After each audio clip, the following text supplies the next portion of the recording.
By the way, you guys doing good? I'm really excited to share with you some of the things that we have in store for you. So, first of all, I work at a company called Phrase. Before I joined Phrase as the head of marketing, I've done a few different jobs. So I started kind of like my content career at HubSpot, and what my job there was is to consult people on their inbound and content processes. Then I went to a startup down in Charlotte, North Carolina, and worked on a growth team. So I got kind of a different experience there running a larger growth team, and then was recently at Drift doing acquisition, which is basically SEO and paid. And so when I joined Drift, I realized that a lot of the ability for me to drive meaningful results for that team was actually to provide them tools and processes. And it actually became a little bit less about doing SEO like as a job. It was more about providing tools and processes. And I'm sure Cameron and Brennan as well can also identify with how important this is. So over the past few years, I've been really thinking about how do we use technology to speed up and improve these processes so that we can improve the output of our different content operations. And so if you zoom all the way out and you say, okay, what are the sort of key steps that we have along the content optimization process? So a content request will come in, as Brendan mentioned before, we'll create a content brief, which is critical to bridging the gap between a keyword that you want to target and a live article.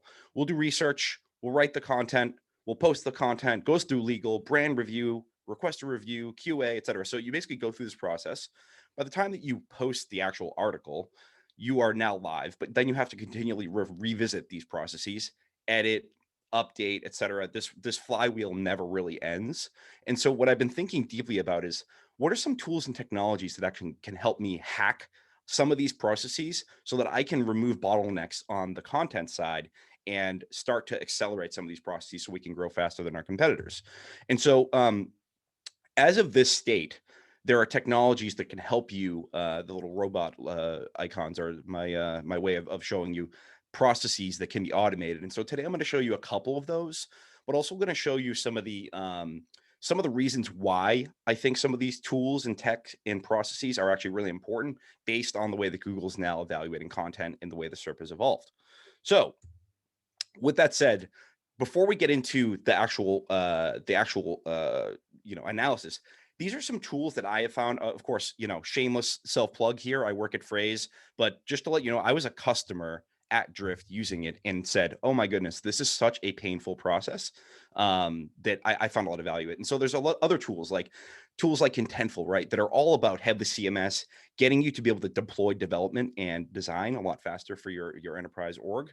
CoSchedule is great for managing projects with large organizations. Seismic's great for enabling your sales team. All this stuff, advanced custom fields, all this stuff, all these things are designed to help you go faster and easier and to be more successful.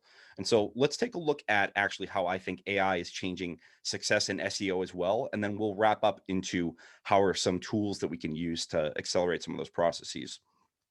So the current state of SEO and today is heading quickly towards an AI machine learning type of SERP. And so what we're seeing now is featured snippets, which are basically quick answers that are extracted from your content to give somebody an answer in the search engine results pages. We'll get people also ask that helps the buyer go from a topic and go a little bit deeper to continue their journey, all on the SERP. And something that recently came out that is something I don't hear a lot of folks talking about is basically what Google's determining as passage optimization. And essentially what that means is that they're able to extract valuable nuggets of content from within body content. Previously, it was a lot more difficult for Google to analyze long form content because BERT wasn't there yet, and they weren't able to extract meaning in the ways that they would like to. But now the technology has gotten to a point that we need to start thinking about our content strategy and processes to reflect the reality that our content is actually being presented and accelerated onto Google versus getting clicks onto our content. And so that's strange. The graphic is gone. But anyways, the 10 blue links error was basically just a list of different URLs that you that were optimized for clicks, right? You would see a blue link for your URL, a description, etc. That was optimized to get you from the SERP to a website, right? Oh, there we go. Now we're in the SERP features era. And so, like I mentioned before, this is basically designed and optimized to keep you on the SERP. And so we started noticing this because really what this is all about is it's about Google's attempt to monetize their search audience and keep them on the site, right? That's really what they're doing. If you were a growth person working at Google, which they do have a growth team who's working on revenue optimization, a big focus for them is keeping user control, keeping people on their site. And so I don't see this slowing down, and we're going to get into that in a little bit more. So passages, as I mentioned before, are very specific searches that are very granular. And what it requires is Google's understanding of language to be able to say, okay, out of this 3,000 word article that you have, this little snippet on the right here is actually what you're looking for. And I'm not going to force you as the user to click on the result, go to the article, pour through the content, etc. Now we saw text fragments being used a bit, and so I think the next evolution of that is the passage optimization, which is basically very specific passages that can be extracted onto SERP. And again, this is all about Google optimizing for revenue and for user experience. So when we think about optimizing our content strategy in this new AI and ML era, there's a few specific things that you can do to be successful. And this is why I think it's really important to think about your process and the tools that you surround yourself with, because not everything that we have today is really optimized for this new reality that we have. So a few things you can do. Number one is solve for quick answers with for quick answer SERP intent. So if you write a piece of content and there's a question or a topic where the takeaway could just be really concise and easy for folks to get a quick answer, instead of trying to block that up into a huge paragraph, start to think to yourself, how would I make this easy for Google to extract this and for someone to get a quick answer? And so you can structure your content in a way and also answer questions that people are actually searching for, so that you are optimizing for Google and not trying to fight that. I think that's really important. Like, as we start thinking about the future of SEO, is less about fighting for traffic and more about just understanding this is where it's going. And so how do I take advantage of it instead of trying to push the agenda the other way? So Google's machine learning, as I mentioned before, with passages, is able to basically extract nuggets. Now, this is going to affect 7% of global queries. So that doesn't sound like a lot, but that is quite a bit if you think about it. So their machine learning is able to extract, let's say you read an article on, passage optimization, and somebody has a very specific question that might be like, okay, well, how do I optimize for passage optimization? Something like a type of question like that. You can go deeper and structure your content on these specific topics and subtopics using your header tags and your markup to show Google, hey, this is a algorithm that's trying to understand what your content is about. And the easier you make it for the ML model to basically understand how your document's structured, how the content relates to each other, et cetera, you're actually making it easier for Google to say, okay, I'm fairly confident this snippet is what they're looking for. And so let me extract that back to the SERP. Again, this is all about making it easier for Google to extract and just really sort of living with the reality. And Martin Split, I actually got to meet this guy at Tech SEO Boost, I think, 2 years ago now. I can't even remember what real life was like. But he was there, dropping some crazy knowledge bombs, but he had some awesome stuff about talking about passages. And basically his advice is that this isn't something you can optimize for, quote unquote, but there's an easier way to help us understand what your content is about. So structuring it really well helps you get more likely to be considered the best answer for that question. And then automate what you can to go faster. I think as we get into this new era of content extraction and much more specific snippets of information people are looking for, it's going to be really important to automate what you can and then take a real deep thought about how you can address a specific topic or subtopic or question and do a really good job of concisely answering that question within your content and structuring it well. So long story short, AI is going crazy. I've been in the lab, I guess, testing some of these tools, and I am fascinated by the speed at which things are moving. And just to add a caveat, I actually have a little bit of of insight into this because our co-founder at Phrase was a AI researcher, at PayPal in Crimson Hexagon before he started this, before he started Phrase. And the basic synthesis was they wanted to build a content research platform, but we ended up deciding, to go create it for SEO because that's just how people are willing to pay for it. But that kind of gives you context for what their mission was.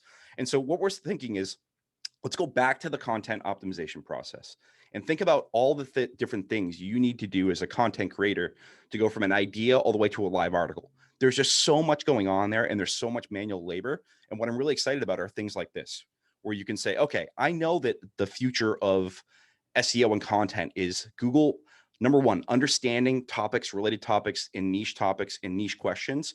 So then how do I take a topic, let's say keto diet? I want to know all the related terms. If they can provide me search volume, what are all the related questions underneath each of these parent groups? And what you can do is you can extract all this information and quickly go ahead and start creating a content brief so that you can make sure you address those questions in your content. And again, this is all about helping your content be structured for this new world we're in, where most of the attention is going to be on the SERP and not on the website. We can do some automated structural analysis. And again, what we were talking about before about structuring your content, what you can do is you can automatically extract all the headers that every single person in the search results has mentioned. And this is great for writers when they're trying to understand, how do I address each of these topics and what has been said already? And now how can I add my own spin or take on this so that I can understand what's already been said, so you can make it unique and it addresses the intent that your users are looking for. You can automatically collect FAQs. A lot of this stuff was manual labor, and some other tools like SEMrush actually already do this. So there's a lot of ability to find questions, but you wanted to call this out because it's super important to make sure that you're optimizing for direct questions in search. Again, that does help you get the people also ask opportunities, as well as featured snippets, etc. Brandon mentioned this before, but something that's really important, and this is something that if you don't have the tools and the technology to do it, you kind of just click around and find these things manually. But this is exactly what Brandon mentioned earlier. But the topic heat map is basically a way to automatically understand what is missing from my content based on the other people who are competing for that same real estate in search. Instead of pouring through content, taking notes. I remember my old process actually when I was first getting into SEO is I would go through each article, I'd look at each header, and I would start typing into a notepad. Here's the intent. Here's a what is type of intent. Here's a how to, here's a best, etc. And then I would look at the topics, and I was doing all this manually, and I was like, there's got to be a better way. And so when you're thinking about how to accelerate some of these processes, these type of tools really help.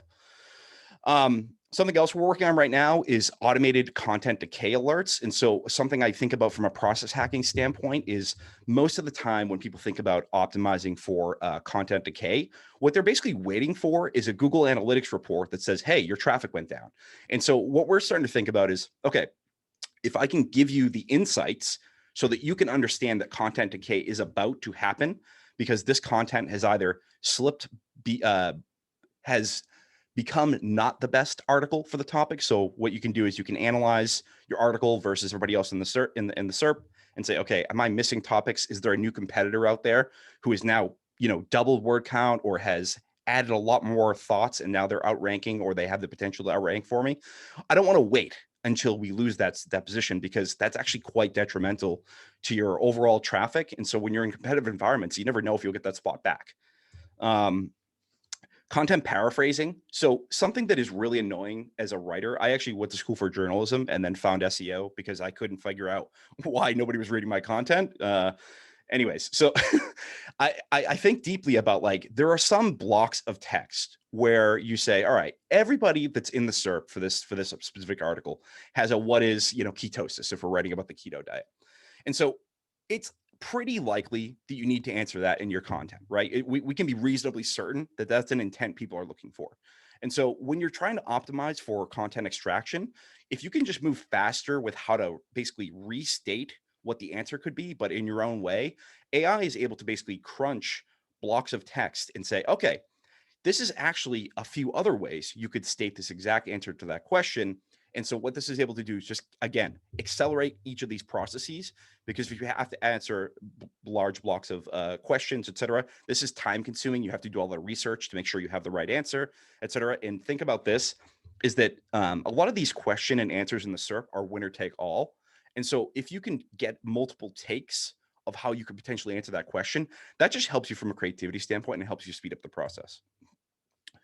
You could also generate unique headers. I know this isn't super time consuming, but I've been thinking deeply about how do we just accelerate this process. And so you want to make sure you have great unique headers that are optimized for the target keyword. So you can just quickly generate those with AI. So this is stuff that we weren't able to do not until recently. And it's pretty fascinating that we can accelerate a lot of these. And a great tip for how to use this type of technology is if you're already receiving traffic or you're in the SERP already, you can just A/B test this.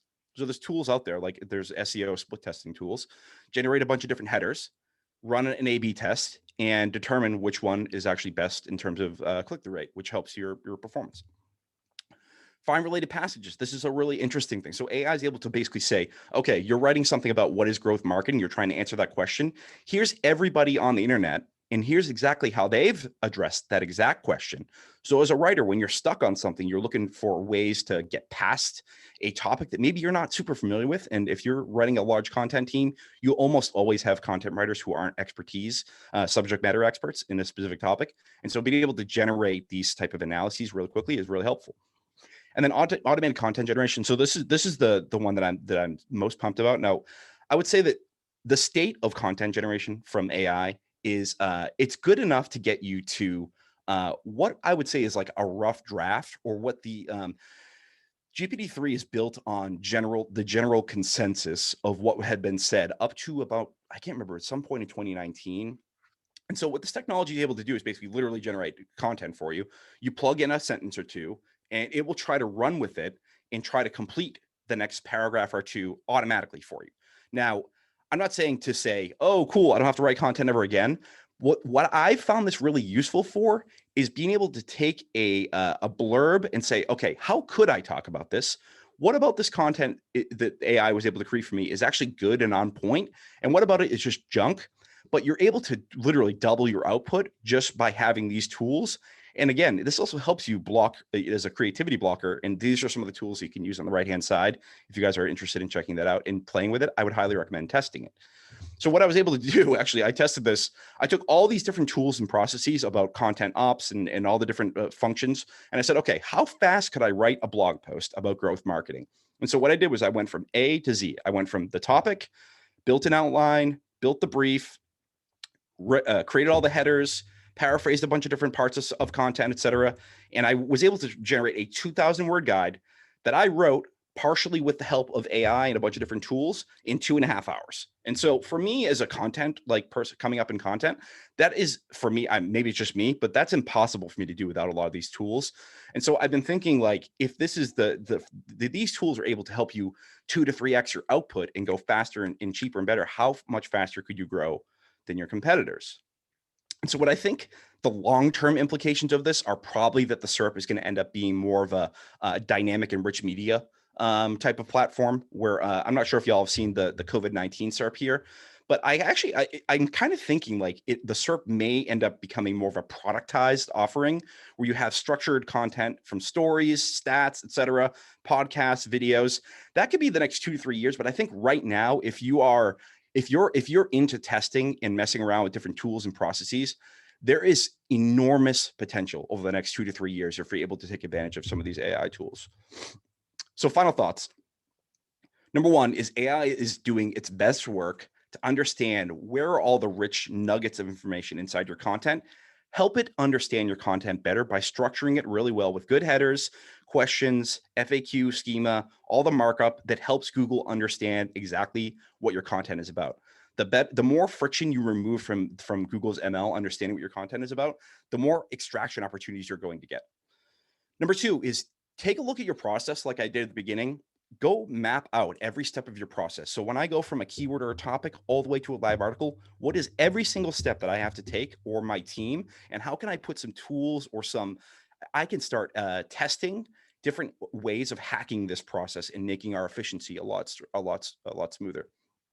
And again, what I mentioned before is I dropped some different tools that I'm starting to mess around with. I highly recommend you take just a few minutes out of your day to take one of these areas of your funnel and say, what are the things out there? Or what are the new processes that I could use? Because I promise you, AI isn't the answer to great content. It's the answer to productivity, and that creates better content. So thank you. Appreciate it. Hopefully this is right on time, 12:31. Thank you, Bill. That was amazing. Mind-blowing stuff, actually. I feel like I love thinking about the future stuff, and also I love automation. So powerhouse talk there. I think I may have asked you this in the podcast, but what are some things that you think you can't or even shouldn't seek to automate in the content marketing process? Um, that's a good question. I mean, like ideally you'd be able to automate most aspects of it, but I think so. My take on that is that now that the ability to click and create basically anything you want is there's going to be a flood of content in the marketplace. And so when Google's doing their tie-breaking criteria, they use things like links, but actually oftentimes they use split testing in the SERP. Once your content is extracted in the SERP, they'll test it out. If you look at your Search Console data, you'll see this. So I would try to automate all the different stuff you don't really want to deal with and just focus your time on being the best answer for that specific question. If you can invest more time into creating those really good rich snippets, I think you have the ability to be that best answer and lock those in and show Google this is actually preferred by the users. They're reading it, they're engaging with it, they're clicking over to my site. That kind of confirms that you are the best answer in that. But take these opportunities to take the manual labor out of your day and sit down and think deeply about how you can be definitely the best answer for those specific snippets. And then also I would say I think there's going to be a huge push for rich media in the SERP, like I mentioned before. If you can automate some of your content processes and then say, okay, how do I flip this into a YouTube script? Or how do I turn this into a podcast conversation with Alex? Those are the opportunities where you can actually double down on the same topic and get distribution across other parts of Google and other different venues. And so start thinking about placing bets there, because again, I think we have probably a 2 to 3 year window here where it's going to be a crazy gold rush. So start placing bets across different areas where you can get traffic.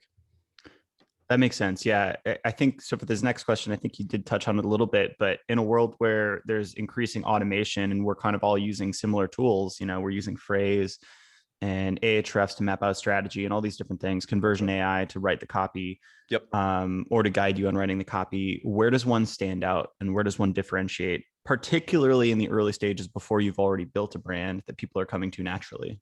Yeah, you and I have talked about this before, but I love talking about the idea of creating a competitive advantage. And so thinking deeply, what do my competitors do insanely well or horribly that I can start to tool myself? So Robin over at Vimeo is a very good friend. We used to work together at HubSpot. And when she was building the team, I was like, you know what I noticed? I don't think anybody here does a really good job of UI, UX, and data visualizations that you're trying to compete against. So if you're thinking about building out your team or starting to staff and resource areas of the funnel where you can create a unique advantage, you could actually invest in that and create some distance between your competitors. Now, the only challenge with things like that is that somebody can just go hire somebody. And so when you're thinking to yourself, how do I actually make this a true competitive advantage? There are opportunities where you can look into your product, or is there data that's out there that you can create in a more interesting visual way, or do you have access to information that they do not? If you don't have it, you could actually create that.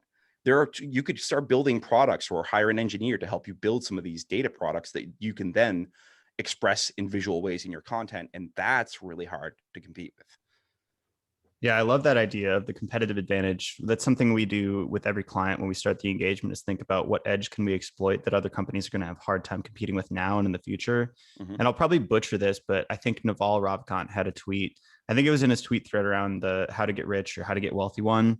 And he talked about competing in like the smallest possible segment you can. So you basically splinter yourself off until like you're in a zone of just you. And he used Joe Rogan as an example because he's got like the cage fighting thing, like the fear factor thing, the comedian thing, and he's been doing the podcast for this whole time, and he's basically built this niche where it's just him competing and nobody can actually do Joe better than Joe can do Joe.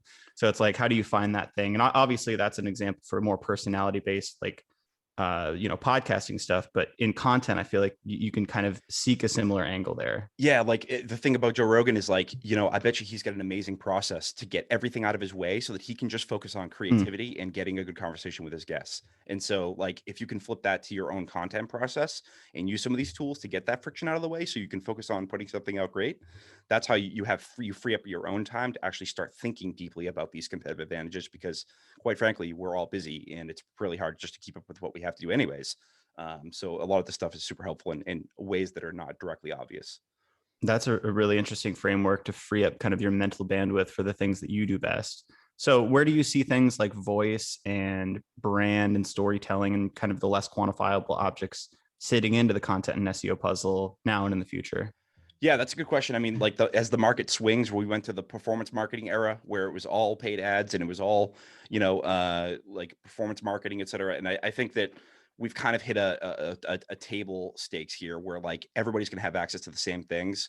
Um, yeah, I'm not really sure. I'm not really sure, honestly. I think you said something that's really key is building a brand. I think building a personal brand and owning your audience so that you can create more direct relationships with your people, whether or not you work at a specific company or something like that, is really important.